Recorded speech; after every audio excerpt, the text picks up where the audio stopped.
Hey, get inspired, everybody. Thank you so much for watching another episode of Life Inspired, the show where we talk all about how and why people are following God and the crazy, inspiring things He's doing to turn lives, to walk new paths. And so you can watch this program on our YouTube channel, our Facebook page, or lifeinspiredshow.com. And we do ask that you would subscribe to our YouTube channel and like our Facebook page because that does help more people hear these stories. And we don't care if it just touches one life. If there's one person that's supposed to hear today's story and you know who they are, if you'd share it with them, that'd be great. Those are the ways that you can share it too. If they watch YouTube or they go online, you can share them those ways. So thanks for watching. And our guest today, who's going to talk about her turning point, her and then God ... moment, is my very dear friend and praying warrior partner, Audrey Laureys, who runs Comfort Living Design, which is our staging company that we use at Inspired Homes. And so Audrey is quite the prayer warrior. Audrey, thank you for being with us today. We're so glad to have you. Hello, everyone. Thanks for having me. Absolutely. So we typically are going to ask three questions, Audrey. We, know that you're going to tell us a turning point story, and then God stepped in and did something, tapped you on the shoulder, got your attention, or whatever. And so the first question is to set us up. What's the backstory to that turning point? Kind of what was going along life before the dots? What was life like before some turning point you're going to share? A lot of people have multiple turning points, but we typically only talk about one. Yeah, that's a tough question because I can think of significant pivotal points in my life when um, I learned a lot from it and it set me in the right direction, and I grew in my faith in God from that. Um, but I would say, just here real briefly, I was raised in a Christian home, and as I got older, I kind of had the attitude, well, my ways are better than his ways, in some aspects. Oh. And, but I knew that when I had children and a family, um,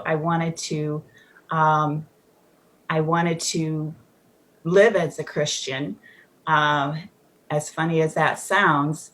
Um, so I got married, had children, and in my adult life, I feel like I've had many more challenges than I did growing up. Sometimes it's kind of reversed for other people. Some people have a very difficult childhood or family situation. I had the opposite. I had a very good family situation, great childhood. When I was married is when I had many more challenges. Um, and I guess the first pivotal point was when I had a very difficult situation in my marriage, and it was a very dark time. But that um, brought me to the realization that no matter what happens in my life, I'm going to serve him. He's still King of Kings. He hasn't changed. Awesome. He's still a loving God, and I will serve him no matter what. So that was kind of my first big pivotal moment. That's awesome. So there's a lot of times, like, I think there's a lot of people. I had a great childhood. And I think when you do, you like go into adulthood thinking everything's supposed to always be rosy. And life's hard. And if you didn't have hard growing up, you don't realize that life's hard. And Right. so I'm so grateful that you would share that. So what kind of thing did God do? How did you hear His voice to know that you wanted to continue even when things got hard? That's really when I just started doing a lot of praying, um, to say the least. So I guess it's just through prayer and reading His Word, and reading really good inspirational books, that gave me the right attitude. And it's just been an ongoing process. I can think of a couple of other times in my life since then that, for instance, one time, for whatever reason, Um, I was getting too far off the path, getting too far away from him, I felt. And he showed me in a dream one night what that's like, what it feels like to be out of his presence. And that's all it Wow. took for me. Like, I do not want to be Just away. one dream, and you were like, I don't want to go there. That's right. So that changed my attitude real quick and my Wow. choices and stuff. Um, but I would say, and a lot of times it's kind of like a roller coaster with your journey in life and your faith. Um, but I've come to the conclusion for myself, it doesn't have to be that way. I'm hoping for the rest of my life, it's a steady incline. You might have some bumps in the road. You're going to have challenges and disappointments, of course, in life. But my goal is to just continue to go forward and grow um, with God and in a positive way. And I feel like I've been on the right track um, for the longest time in my life without having so many dips, and sidetracks. So um, yeah, so I just encourage people to know that, no matter what happens, you can continue to go forward and you can learn from your mistakes and grow. And I can't imagine not knowing God and not having a relationship with him. I mean, and he's Right. everything and he's my everything. Right. So the one thing though that you said was you've gone the longest stretch of feeling that closeness to him. What is it that you're doing on a daily basis to stay connected and to continue to hear his inspiration and feel his inspiration in your life? What's different in the last period of time that's been the longest? What is there something that's different that is making you hear him better? Yeah, I think it's a combination of things. I've made it a priority in the morning to have that time with him, alone time with prayer, reading his word, and sometimes listening to an inspirational speaker. But having that time in the morning before you set off on the fast track is so important, and Right. just it just gives you such a good foundation for the day too. And I just feel like you go out in the world a lot more confident, having that first time with him in the morning.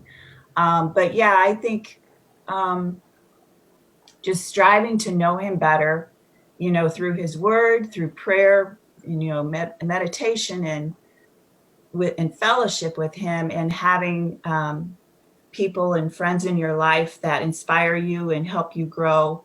And there's certainly a lot of good people out there, speakers and pastors who help you grow too. So I think it's the combination of Right. that. Right. Awesome. Very cool. So, I just really, I'm a morning person too, and I just love that. I think it really does.